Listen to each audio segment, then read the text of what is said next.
इन मल्लेच्छों के बारे में जितना ही बताया जाए वो तथ्य और वो सच कम पड़ते जाएंगे। आज तक के इतिहास में सभी ने इन तथ्यों को छुपाने की कोशिश करी है, लेकिन इस वीडियो के माध्यम से आज मैं आपको उनका सारा सच बताने वाला हूँ। उनकी सारी सच्चाई इस वीडियो के अंत तक आपके सामने होगी, तो कृपया करके वीडियो को लाइक कर लें और अंत तक बने रहें, बीच में छोड़ कर ना जाएं। दर्शकों, मुगल जब हिंदुस्तान आए थे तो यह कोई नहीं जानता था कि वे 300 वर्षों तक राज करेंगे। उससे पहले भारत पर बाहर से आए कई लुटेरों ने हमला किया था और भारत के वीर योद्धाओं ने उन्हें हराया भी था। मुगलों ने वीर भारतीय योद्धाओं और उनके साम्राज्यों को हराया और उनकी सत्ता और पूरे भारत पर अपना कब्जा कर लिया था। भारत में मुगल राजवंश ने कई सौ वर्षों तक राज किया। मुगल शासकों ने हजारों लाखों लोगों पर शासन किया। भारत उस समय एक नियम के तहत एकत्र हो गया और यहाँ विभिन्न प्रकार की सांस्कृतिक और राजनीतिक पहल देखी गई। मुगल वंश में पूरे भारत में इससे पहले अनेक मुस्लिम और हिंदू राजवंश आपस में भिड़ते थे। उसके बाद मुगल राजवंश के संस्थापक यहाँ आए।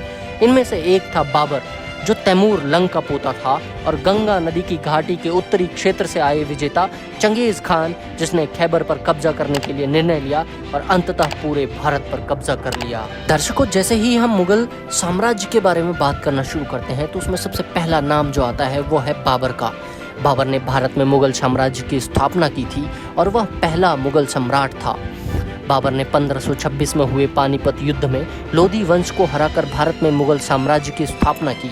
इसी युद्ध के बाद दिल्ली सल्तनत का भी अंत हो गया था और बाबर ने दिल्ली और आगरा पर कब्जा कर लिया। बाबर ने भारत पर 5 बार हमला किया।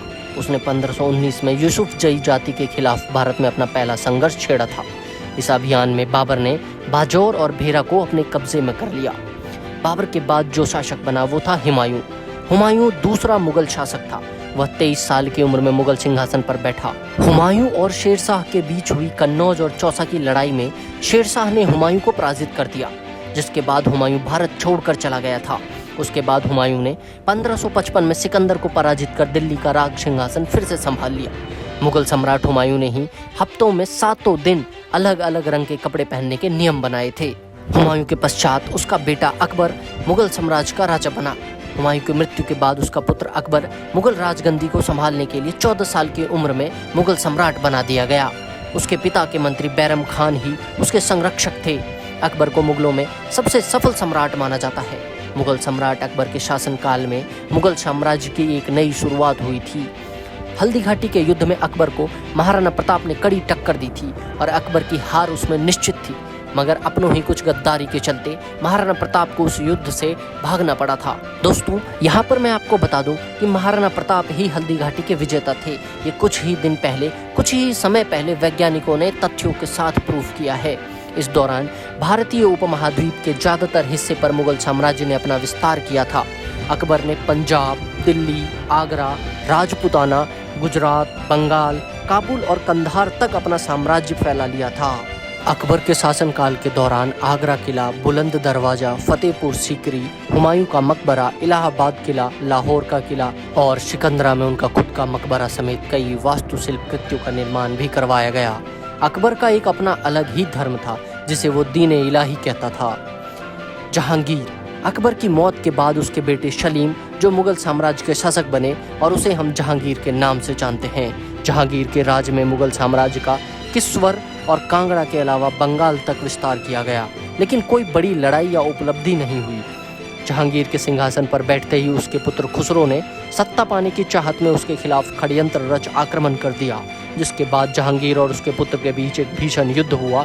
वहीं इस युद्ध में सिखों के 5वें गुरु अर्जन देव जी द्वारा खुसरो की मदद करने पर जहांगीर ने उनकी हत्या करवा दी थी। शाहजहां को दुनिया के 7 अजूबों में से एक ताजमहल के निर्माण के लिए याद किया जाता है। उन्होंने अपनी प्रिय बेगम मुमताज महल की याद में इस खूबसूरत इमारत का निर्माण करवाया। शाहजहां मुगल साम्राज्य के सबसे बड़े लोकप्रिय बादशाह थे, जिन्हें पड़ोसी राज्यों के लोग अपनी विदेश नीति के लिए सर्वश्रेष्ठ मानते थे। शाहजहां ने अपने शासनकाल में मुगल कालीन कला और संस्कृति को जमकर बढ़ावा दिया। इसीलिए शाहजहां के युग को स्थापत्य कला का स्वर्णिम युग एवं भारतीय सभ्यता का सबसे समृद्ध काल के रूप में माना जाता है। वही शाहजहां को जीवन के अंतिम दिनों में उनके क्रूर पुत्र औरंगजेब द्वारा आगरा के किले में बंदी बना लिया गया था। औरंगजेब मुगल काल में सबसे ज्यादा जाना जाने वाला एक और नाम है, वो है औरंगजेब का। औरंगजेब अपने पिता शाहजहां को कई सालों तक बंदी बनाने के बाद मुगल सिंहासन की राजगद्दी पर बैठा। औरंगजेब मुगल वंश का इकलौता ऐसा शासक था जिसने 49 भारत पर राज किया।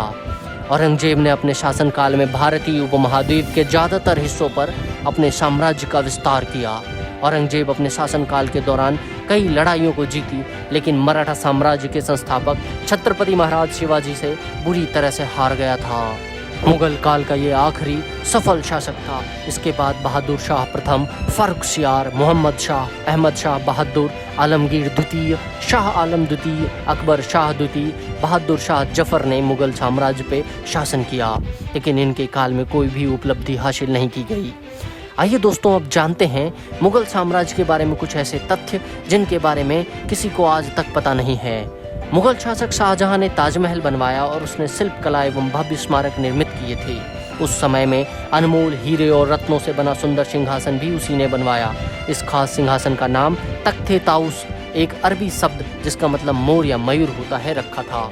मुगल सम्राट अकबर एक विचित्र बीमारी से पीड़ित था, जिसमें उसे पढ़ने लिखने में काफ़ी दिक्कतें आती थी। इतिहासकारों के मुताबिक अकबर एक अनपढ़ राजा था जिसने डिलेक्सिया यानी पढ़ने लिखने में समस्या की बीमारी थी। अबुल फजल के आईने अकबरी में भी इस बात का जिक्र मिलता है। अनमोल कोहिनूर हीरा एक वक्त तक मुगल साम्राज्य के अधीन था, जिसे मुगल शासक सर के ऊपर ताज के रूप में इस्तेमाल किया करते। कहा जाता है हुमायूं को नशे की ऐसी लत थी जिसके चलते शेरशाह सूरी से भी उसे पराजय मिली और कई साल तक उसे अज्ञातवास में गुजारने पड़े। सूरी की मौत के बाद हुमायूं दोबारा सत्ता पर आ गया था। औरंगजेब ने सत्ता को हासिल करने के लिए अपने ही 3 भाइयों की हत्या कर दी थी। औरंगजेब ने मुगल शासन की राजधानी को दिल्ली से बदलकर महाराष्ट्र के मराठवाड़ा में स्थापित किया। यहाँ औरंगजेब ने अपने नाम से राजधानी के लिए जिस शहर को चुना था उसे आजकल औरंगाबाद के नाम से जाना जाता है। अकबर के समय में सबसे अधिक सैन्य रचना, राज्यों की रचना तथा चलन में काफ़ी सारे बदलाव दिखाई पड़ते हैं। इस तरह के अकबर दूरदृष्टि वाला राजा माना जाता है। अकबर के दरबार को नवरत्नों का दरबार कहा जाता है, जिसमें बीरबल, तोडरमल, तानसेन इत्यादि शामिल थे। भारत के इतिहास में गुप्त साम्राज्य और शाहजहां के साम्राज्य को स्वर्णिम युग कहा जाता है, जिसमें अनेक सुंदर वस्तुओं के साथ कला के एक से एक नमूने स्थापित किए गए। लगभग 331 साल तक भारत पर शासन करने वाले मुगल शासन का सबसे अधिक विस्तार अकबर और औरंगजेब के शासनकाल में हुआ।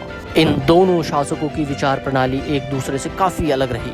औरंगजेब एक कट्टर धार्मिक शासक था जिसने भारत के कई हिंदू मंदिरों को तोड़ गिराए, वहीं अकबर सहिष्णुता से शासन करने वाला शासक सिद्ध हुआ। दोस्तों, आपको यह बताई गई बातें कितनी सच लगती हैं हमें कमेंट करके जरूर बताएं। मिलते हैं अगली गाथा में, तब तक के लिए चैनल के सब्सक्राइब बटन को दबाकर हमसे जुड़ जाएं।